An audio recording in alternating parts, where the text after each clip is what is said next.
Back on Trojans Live. Get ready for your next big game. Let Ralph's help make game time a little easier. Place your order today for ready-made party platters at your neighborhood Ralph's Deli or ralphs.com/order online. We got two special guests now. We got the Texas two-step. I think maybe that's what they'll call you guys in the end. Ronald Jones II joins us, as well as fellow freshman running back from Texas, Aca'Cedric Ware. And Ronald, let me get to you couldn't hear the highlight, but our radio play-by-play announcer, Pete Arbogast, is calling you, what's he calling, the cool breeze? The breeze. Okay, the breeze, as in like all you feel is him going by you. We've heard the second coming, because you're Ronald Jones II. Yes, sir. Coach called, Helton said the wild horse. Oh, yeah. Like to call you the wild horse. We've had Rojo. Rojo, okay. RJ. Pick your nickname. What do you want? I'm definitely going to have to go with Rojo. Rojo. There we go, and that's what I chose from the beginning of the year.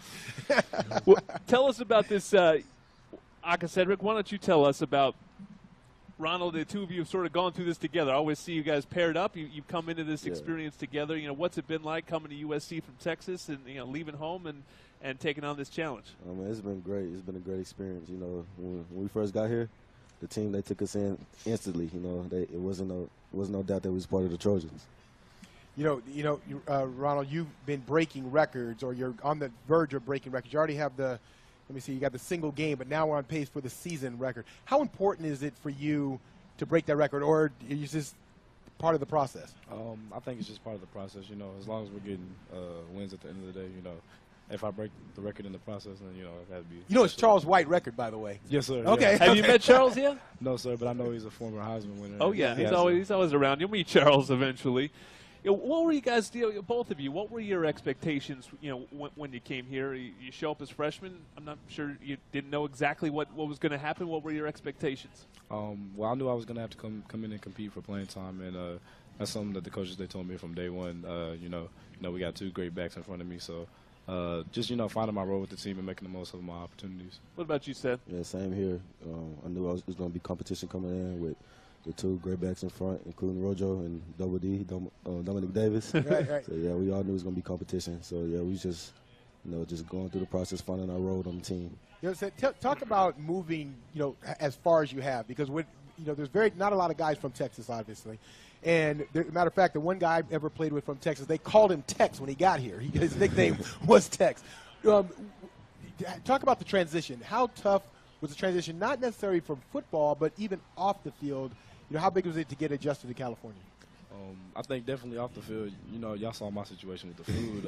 I was definitely homesick with Whataburger and all that. And, everything moves faster here, and my city, McKinney, everything was, slow paced. And I was able to, drive, here on my first day, I almost got ran over.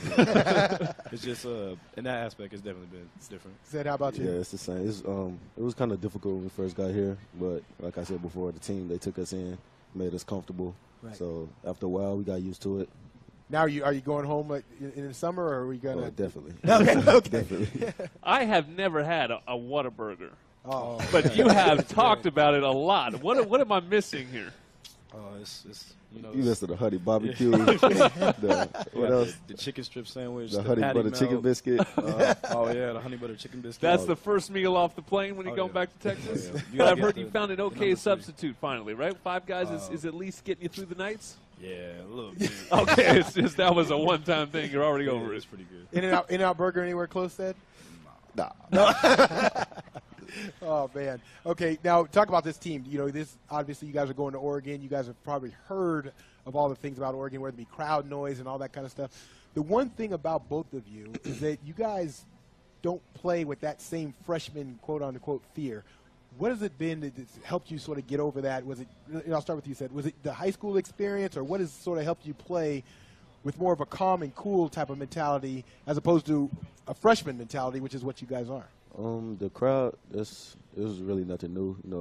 In Texas, my school, we played 2 state championships, and it was a big crowd, obviously, for the Allen game, so they was there to watch all the games. So it was a huge crowd, like 40,000 people there. Oh, so wow. Okay. Yeah, I'm used to it. Okay. How about for you? I think I didn't necessarily play in front of big crowds, but I try to just block it out. At practice we'll have radio speakers, just making a ton of noise, and then we do things to make certain adjustments for us to hear better. But yeah, my first time at Notre Dame, it was pretty tough for me to hear. But we'll see more of said in the future for people that we've only got a little taste of him. What are they going to see? Give us a little scouting report on Aca'Cedric. Me? Yes. Oh, yeah. Oh, well, said he's going to come at you. He wears number 28 because his favorite running back's Adrian Peterson. So I think we're going to complement each other well in the future, and I can't wait. Yeah. You going to give a scouting report on him? Y'all got what y'all seen. Yeah, I mean, hey, it's gonna get better, but Ronald, he's a great back. We're gonna complement each other. For both of you, I know you guys are working on, always work on your weakness and play to your strengths. Right. Said, what is the one weakness that you're working on most in practice right now? For both of us, is our catcher. Okay. Yeah. So Texas, they don't throw the ball; they just hand it to you. No, he can't catch.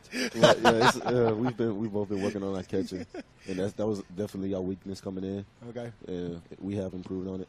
Said, you ever thought about a future in radio, man? You got that deep voice. I No, can he hear hasn't. you just introducing the hits. So I'm not even talking about sports. Oh, It's yeah, just, not sports it's radio. like Love Jones, late night, introducing Barry White.